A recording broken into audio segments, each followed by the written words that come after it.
Sa dugang nga balita, 29 ka LGU sa Negros Occidental apektado sa Bagyo Tino. Search and rescue kag clearing operations nagapadayon. Si Adrian Prietos nakatuto.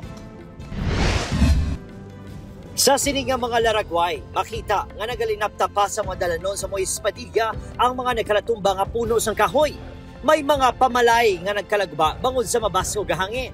Sa San Enrique, may mga dalanon nga hindi magyan bangod sa tubig baha nga wala pa nagsabsay. Sa Nakasiriana, punos ang lutak ang mga dalanon kag iban nga mga pamalay.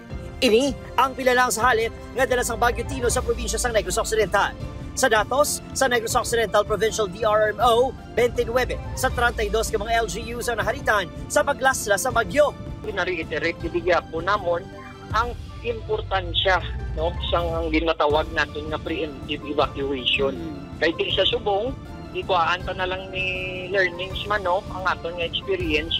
Masobra 100,000 ka mga individual ang apektado. Masobra 50,000 ang yara sa sulod sa evacuation centers. Nagapadayon na ang clearing operation sa mga dalanon. Mostly sa aton mga dalan, subong passable naman siya. Except dito sa may Central Negros nga part nga not passable.